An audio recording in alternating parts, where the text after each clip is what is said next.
Tells us it's time for this month's edition of the Manx Sky at Night. And in the studio, I'm delighted to welcome Howard Parkin. Fastamai, good evening, Howard. Fastamai, Judith. Now, around about 7 o'clock tonight, I was driving over the mountain heading into Douglas, and there were an awful lot of cars around the bungalow there.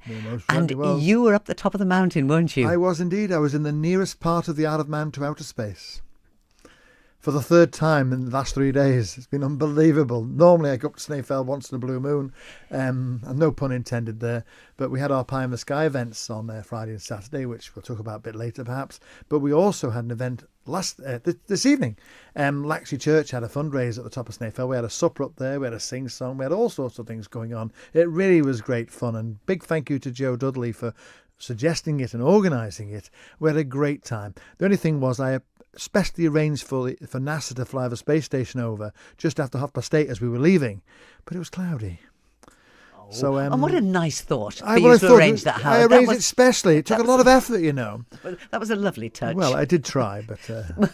I did wonder as I drove along because I was enjoying a beautiful sunset. The sun was very, very low, but I did look towards as much as one can when you're driving, and I just wondered what the conditions would be like up Snaefell. It can be very variable, can't it? It was nice when we got up there, and on the way up through going through Laxey, it was a beautiful evening, and looking down on that Agnes Valley is just gorgeous. Manx, no scenery like it in the island, and it was beautiful.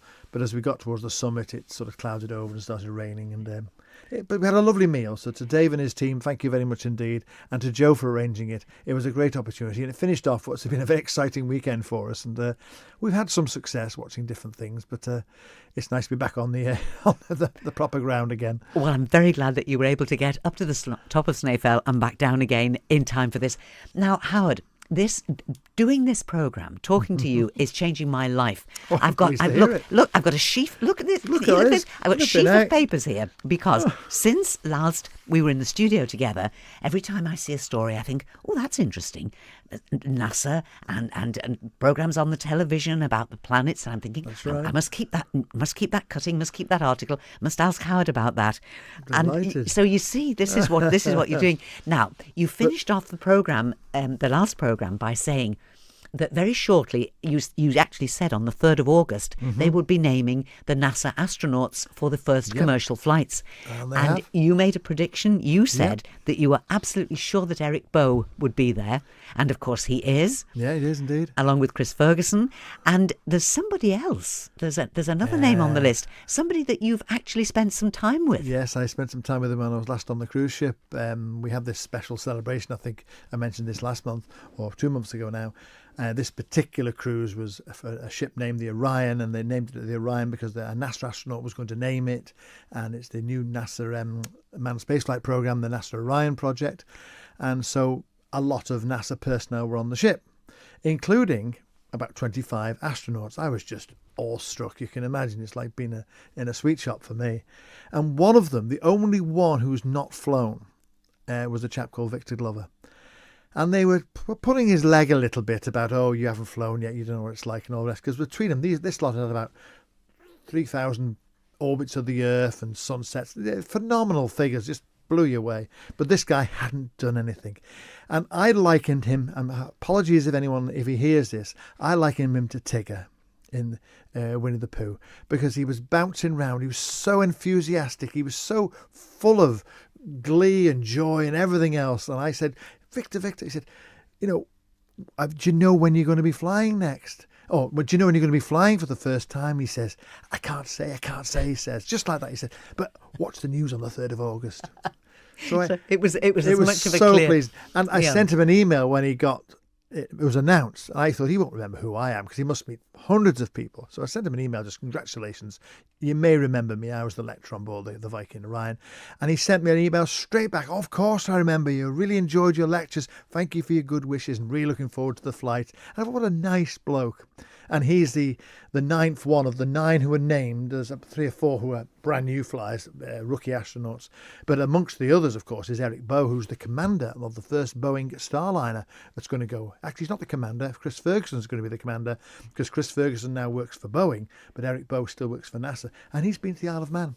He flew with Nicole on STS-133 in 2011, and he's a heck of a nice. But they're all such lovely people. But when you look at the bios of what they've done, this Victor Glover, for instance, 500 carrier landings and takeoffs. I mean, I don't know about anyone else. You see these pictures of these people taking off like Top Gun on these aircraft carriers. You think, it's just phenomenal how they do these things. And this guy's done it 500 odd times. And he's just one of many. So it was a great opportunity. But it's nice to know that they are such nice people. They are. That's what, I would say, surprises you. But they're just like you and I. They're just people. And they have their interest and their enthusiasm for things just like we do. And they were just amazing. But all that knowledge and all that experience. Experiences. Yeah. I think that is something we're going to be talking about a lot. Now, the next few months especially. Before I spread out any more of my papers with all these questions I have for you, let's have a look at the things that you're going to talk about. Now, we were very preoccupied on this programme last week with the harvest moon. Of course, why not? It was a beautiful moon. Oh, we love, and I have to tell you, we appreciated it. We really did. We were all sharing stories about, because once I got in here, as you know, because of the very deep glazing, once I'm in the studio, you can't actually see it. Right. But when I was outside, it was breathtaikingly beautiful. We had lovely weather. I mean, that was the thing. We had a beautiful, clear horizon. And I don't know if anyone else saw it, but the Sun newspaper had a photograph of a chap, I've forgotten his name now, Paul Cleverly, I think his name, with apologies if I've got that wrong, and Jeff Robinson. They took a picture, which was in the Sun, on their website anyway, of a Etruscan moon. I'd never heard of a Etruscan moon. And this is like when you see the sunset, you get the sun seems to spread out and makes a sort of base for the sun to set into at sunset normally. Well, this was the opposite. This was at moonrise, and the moon was round above the horizon, but it was joined to the sea by a base. It's obviously an optical illusion. It's all to do with atmospheric refraction. But I'd never seen it before. And there it was in the Sun. And another one with the little lighthouse at the end of the breakwater in Ramsey. Beautiful pictures, and just out the blue. Someone sent them to me, and I thought, wow, that must be worth showing. So we'll be showing that at the Society meeting on Thursday as well. Isn't that brilliant? Photography is all about just being in the right place at that moment, and just having something, whatever it is, a camera, a phone, or anything, to grab that picture. You can just be fortunate. You don't need an expensive, fancy camera. I mean, they do help. I mean, people spend hours with these fancy equipment, and they get the perfect picture eventually. But sometimes it's just a camera phone or just a box brownie, should we say. I'm showing my age now. That sometimes works. At least you haven't got to wait to get them developed anymore now. That's one improvement. No, there was that excitement when when you used to send your films away. Or whatever, yes, that's right. Or you went away and you got the envelope back. You open them all up, and 36 pictures, about 2 decent pictures. Yes, especially astronomy pictures, because people don't know how to process, or didn't know how to process astronomy pictures. They would expose them for you because they think a black picture with a white blob in the middle. What's that about? But those days have gone, thankfully. Progress is good in some respects. And so also have the days when we went in the cupboard under the stairs with the developing fluid and hung up the... hang them up there, with the pegs on the lines. My uncle was brilliant at that. Absolutely brilliant, and emerged with the pictures. Some excellent black and white work, I have to say. Yes. Right, it's all about the sky. So the harvest moon, we enjoyed that, and we had good conditions for a couple of nights, didn't we? The Monday night as well. It was quite special for quite a few nights. It was good. Yeah. And we saw the moon the other night from Snaefell, actually. What happened at Snaefell on Friday, I said I'd talk about it later. It was cloudy, but the horizon was clear. And what happened is the moon came up and we very quickly disappeared into the clouds, but it left this beautiful trail on the sea, which we couldn't see the moon, but we could see the trail looking towards the Lake District. It was quite stunning.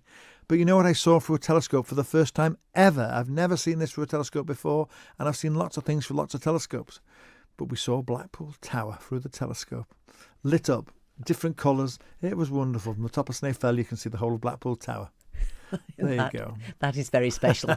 Very special. Not quite astronomical, but it was. No, it's interesting. Of course it is. Quite a few people up there saw it as well, because we did get to see Saturn later. Saturn came out, and we did get to see the space station. Some of us, and on Saturday night it cleared just as we were leaving, so we managed to point out lots of the stars to people. But sometimes it's the unusual things you see that make the memories. Of course it is. It is all about the sky. It's all the things that you see in the sky. It is. Now the autumn equinox. Where are we? Yeah. What does that do for us. The autumn equinox means that's it. The days and nights were of equal length on the 21st of September. So that's it. We're on our way to the winter solstice now, middle of December. So the nights are drawing in, but it means the stars come out earlier, Judith. So it's not all bad news. The astronomical year, we always tend to start the astronomical year. The observing season starts roughly in September, runs through to about May or June in the British Isles and the Isle of Man.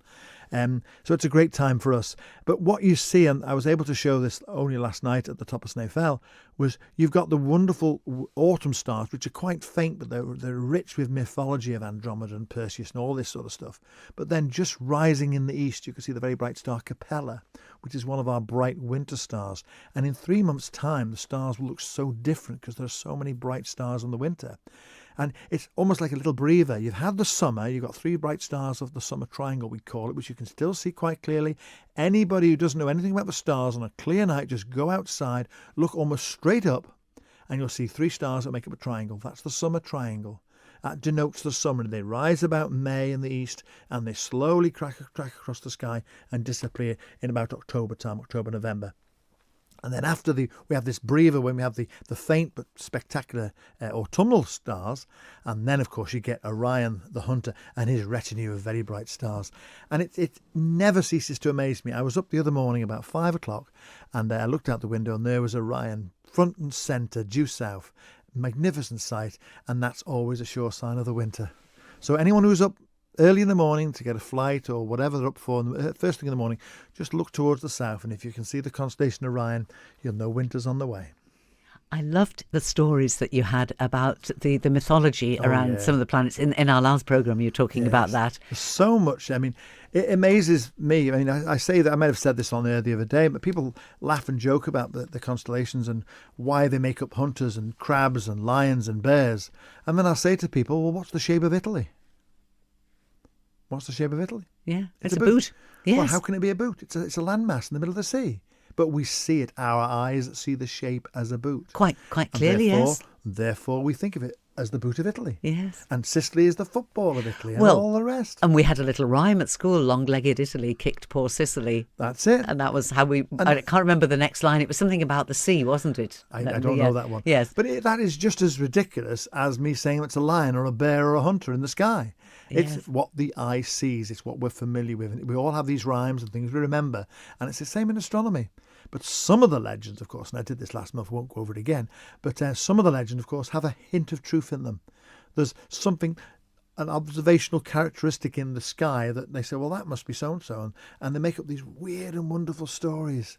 And that's what it's all about. It's not just about astrophysics and quantum theory and all these hadron particles and all this deep science stuff. It's about the human interest side of it, and that's what I love doing, and hopefully showing people that at the same time. But it is two extremes, isn't it? It is the stories, the mythology, and all of that, a sort of an air of mystery, and then this cutting edge, all the new challenges that we're talking about.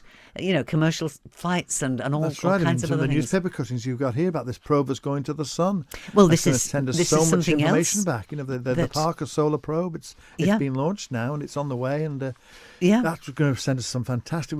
We're very clever in what we can do, but we don't know half of it. Because as fast as we do one thing and we start answering one question, there's about another 10 questions behind it, which we have to then find out more about. Because long may it continue. Well, indeed, yeah. But it was interesting with that Parker solar probe. The headline was how NASA is trying to touch the sun. Yeah. Well, that's typical media. That it's 3 million. It's going to be 3. I think it's 3.5 million miles from the sun, which is still a huge distance. Yeah. But it's still comparatively near when you consider we've not sent a spacecraft anywhere near that close. So we'll just have to wait and see what it does. But the media, as ever, get hold of these things and exaggerate them, should we say. But hey, if it gives people interest in the subject, that's all to the good. Well, exactly. It made me notice the article. Perfect. And another one for me to put in my file for the Manx Sky at night. I must say to the listeners here, it worries me because Judith keeps researching all this stuff and she's going to ask me some awkward questions before long, and I'm getting worried. Don't, Howard. It's never going to happen. It's just fascinating. Doing the program makes me more aware of these things when they come in the news. And I read the article and I think, oh, I'll ask Howard about that. He'll have read the article too, and he'll have a depth of knowledge. And put the story into its context, like that thing about the sun. Yeah. That we say touch the sun, as in I'm touching this desk, but. It's There's a lovely picture on one of the web pages about that probe, and it shows you an image of the sun and the spacecraft sort of, we'll say, 2 inches away from a disk that's about, 3 inches in diameter.